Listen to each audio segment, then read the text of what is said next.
Hello and welcome back to Let's Play Dark Souls, New Game Plus Bosses. And since I just killed the Sanctuary Guardian, it's time to kill Knight Artorias now. Always a good idea to eat a green blossom before you go into a very stamina heavy fight.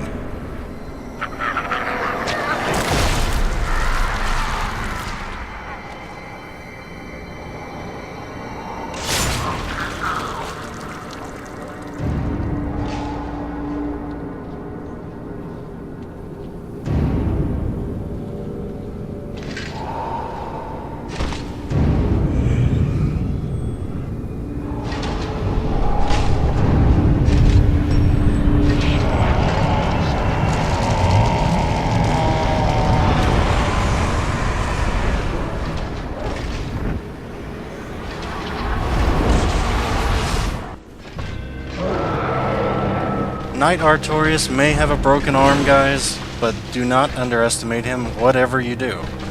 It is very advisable, and I mean very advisable, to use a quick weapon here, unless you want to have a very epic greatsword duel like I'm going to have here, as denoted by the 13 minutes at the bottom of your screen.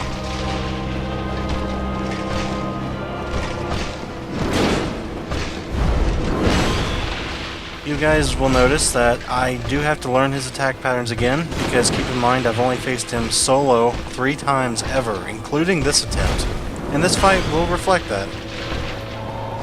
And it's actually a good thing to see, because you'll see what works and what doesn't work. As you can see, since Artorias is basically a one-armed berserker, you don't really get a whole lot of breathing room. The hardest part about this fight is trying to find a safe time to attack. Depending on your weapon type, you have a lot of different choices on when you can attack. If you have a quick weapon, if you can side roll that jumping swipe, you can usually hit him once. However, if you're using a weapon like mine, it's a little more complicated and a little more tricky. And yes, he is intelligent. He won't just sit there after his attacks. He will roll out of the way, which gets exceedingly annoying if you use a large weapon like me.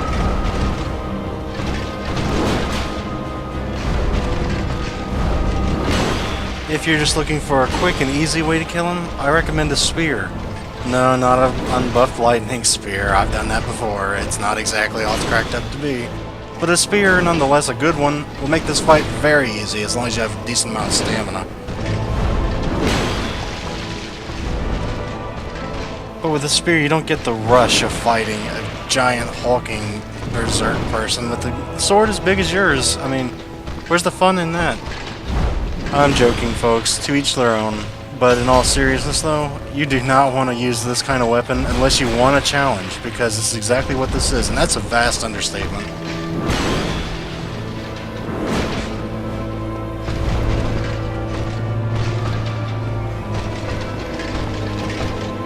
I learned throughout the course of this fight that what you really want to try is not just keep blocking, although I do a lot of that here.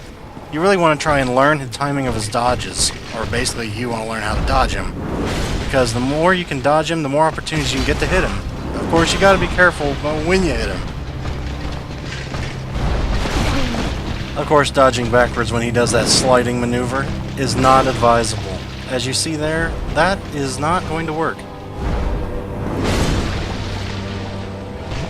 Trying to find a time to heal is almost as bad as trying to find a place to hit the guy.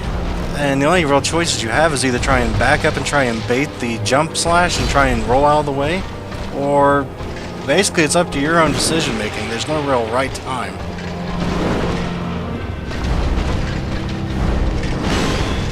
The good news about this is, unless you let him power up, his attacks really don't hit all that hard.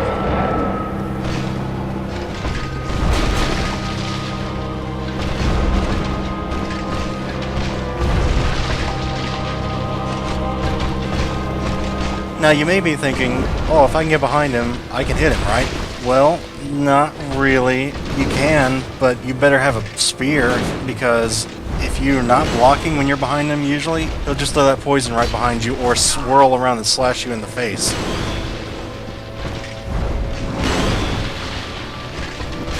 Like I said, it is hell to try and find a place to heal in this fight unless you get very lucky and have him just go passive, which is very, very unlikely. I've yet to have that happen, except maybe once. I think it was some point around here in the fight that I just went, okay, you know what, I'm just wasting hard drive space, and I'm not really getting anything done. And even if I do kill him, this is going to be one heck of a long video, so I gotta start taking some chances here.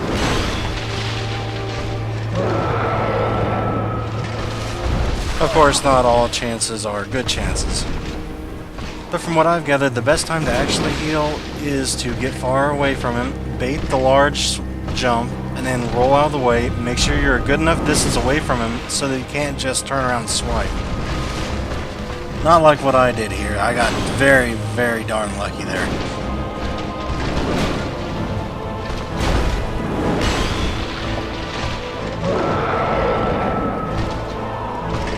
The hardest part of this fight is getting him down to 75% or whatever percent he starts doing his power up, because from there you can just hit him while he's powering up, and you actually should do that. I found a good time to hit him is after the slide. If he's close enough to you and you roll out of the way early enough so you can hit him while he's stopped there, but you want to hit him here and you want to interrupt this, and make sure you interrupt this. You may eat an attack in the face, but as long as you stop that, the fight doesn't really get any harder. If you do not interrupt that, then this fight gets a whole mess harder, because he hits a whole heck of a lot harder.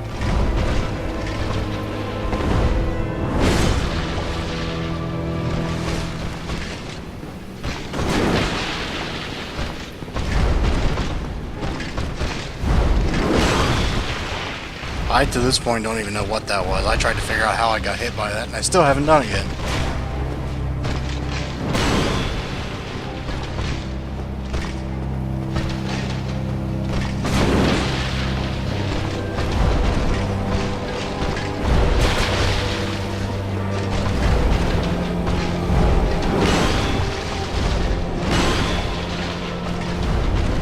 As you see, if I had a faster weapon, I could be hitting him a lot more often than I am now, but like I said earlier, quick weapons really recommended for this fight.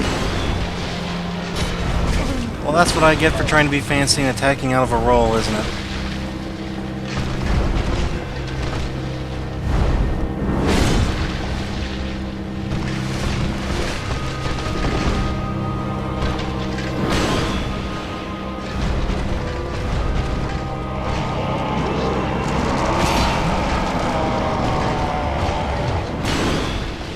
If you can learn anything from this fight, realize that whenever I hit the guy, if I can hit him, anybody using any weapon can hit him where I did, or when I did.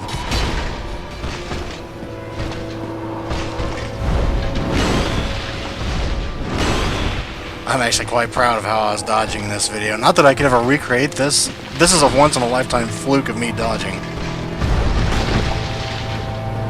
Who needs less than 25% equip burn to dodge? I dodge with less than 50% like a man. I wouldn't recommend trying to dodge with over 50% though. I don't think fat rolling is going to get the job done.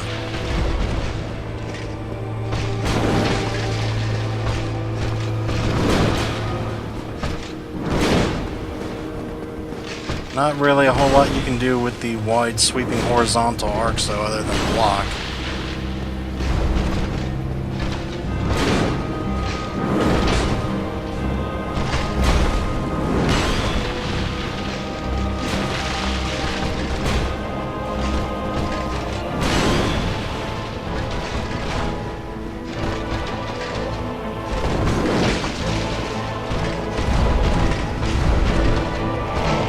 Now, if you let him power up once, you probably will be able to survive it if you have a very good shield. Twice might be pushing it. Even if you have the great shield of Artorias, I wouldn't recommend letting him power up more than once. I accidentally let him power up once here.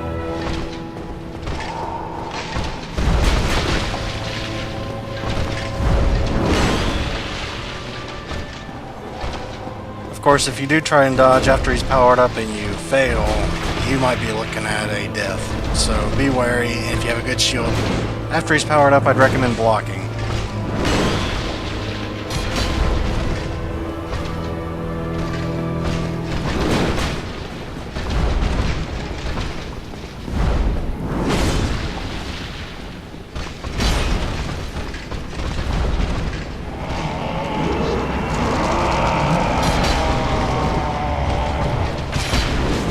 yeah, like I said, his attacks, actually I did about, what, double the damage, comparatively speaking, to when he last hit me, before he was powered up.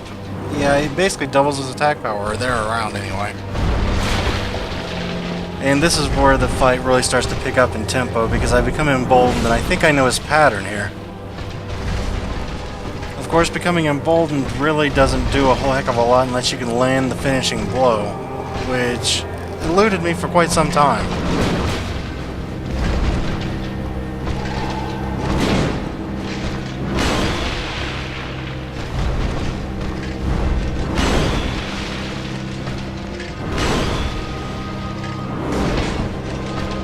Of course, becoming too bold kind of crosses the line into stupidity, though.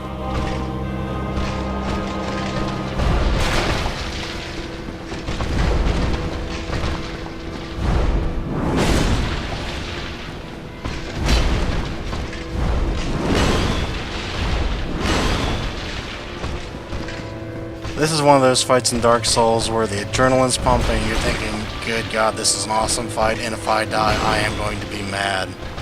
And it's actually very fun. This is the rush we Dark Souls players love. The only problem is, once you start making stupid mistakes, then you start getting frustrated. And when you get frustrated, more mistakes happen. Because this whole time I'm thinking, one more hit, and I'm lucky I didn't get hit myself there. Had I been using a different weapon that had a wide horizontal attack, this fight would be over. But no, instead we're sitting maybe 2 hits away from death, and he's 1 hit away from death in a fight to the death. A lot of death going on, really.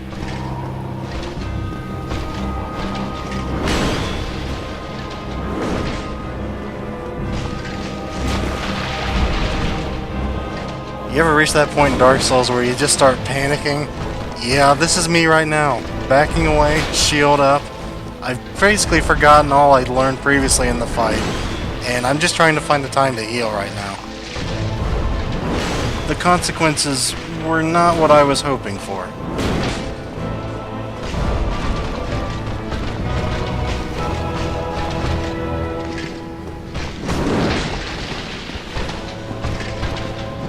Basically, I'm failing to heed my own advice.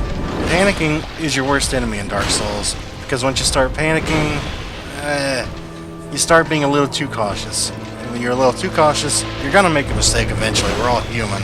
And your defense is going to crumble horribly.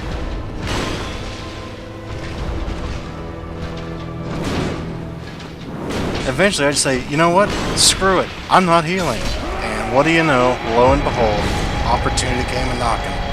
Whew. That was a very, very fun fight. I was very happy.